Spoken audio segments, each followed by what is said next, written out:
आज तेजस्वी बिहार के सियासी पटल पर छा गए हैं। बिहार के लिए आज तेजस्वी एक बड़ा नाम हो गए हैं।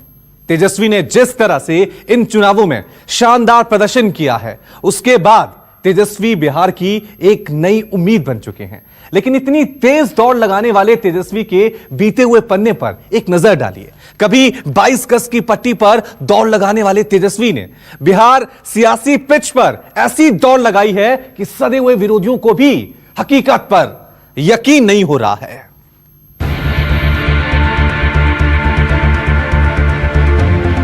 कभी 22 गज की क्रिकेट पट्टी पर सचिन और सहवाग जैसा बनने का सपना संजोने वाले एक नौजवान को बिहार के सियासी पिच पर बल्लेबाजी करनी पड़ेगी। किसने सोचा था?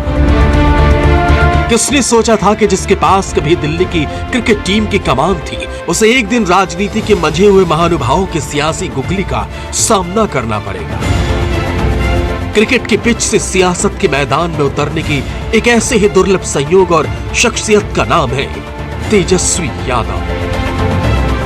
तेजस्वी आईपीएल के 4 सीजन तक दिल्ली की टीम के साथ जुड़े जरूर, मगर कभी पिच पर उतरने का मौका नहीं मिल पाया। तेजस्वी का क्रिकेट कैरियर तो बहुत ज्यादा आगे नहीं बढ़ा, लेकिन साल 2015 में जब वो पहली बार बिहार की राजनीति में सक्रिय भूमिका में दिखे, तो पहले ही बाजी में जेडीयू के साथ गठबंधन वाली सरकार में डिप्टी सीएम बन गए।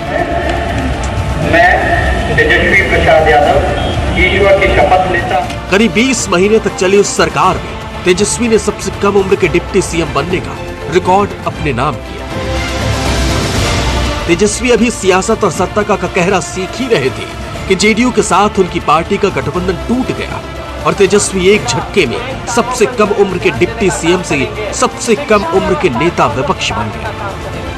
मां और पिता के मार्गदर्शन में तेजस्वी अब बिहार के सियासी पिच पर टिक कर खेलने का हुनर सीखने लगे, मगर इसी चारा घोटाले में दोषी साबित हो चुके लालू को जेल जाना पड़ा। विरोधियों के विरुद्ध अकेले पड़ने के बावजूद सियासी मैदान में तेजस्वी ने कभी हार नहीं मानी। जल्द ही उन्होंने सत्ता पर हमलावर होना और सियासी मुद्दों को भुनाने का गुर सीख लिया। तेजस्वी का पहला इम्तिहान साल 2019 का लोकसभा चुनाव था, जहां आरजेडी पहली बार लालू यादव के बिना चुनावी मैदान में उतरी। युवा तेजस्वी जोश से तो लबरेज थे, मगर अनुभव के कमी के कारण उनकी पार्टी पूरी तरह चुनाव में चित्त हो गई। लोकसभा चुनाव में लालटेन का खाता तक नहीं खुला। केंद्र में एनडीए फिर सत्ता पर काबिज हो गई। तेजस्वी के सियासी भविष्य को लेकर सियासी गलियारों में तरह तरह की बातें होने लगी। तब सियासत के कुछ जानकारों ने तो तेजस्वी की राजनीतिक समझ पर सवाल उठाने शुरू कर दिए। साल बदल गया और हालात भी।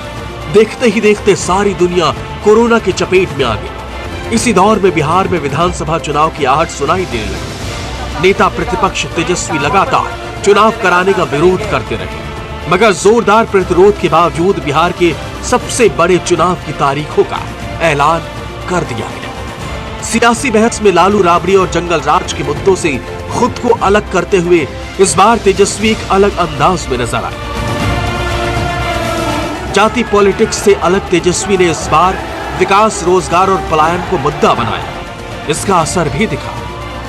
तेजस्वी की रैलियों में भीड़ ने इस बात पर अपनी सहमति दे दी थी कि बिहार को एक और नेता मिल गया।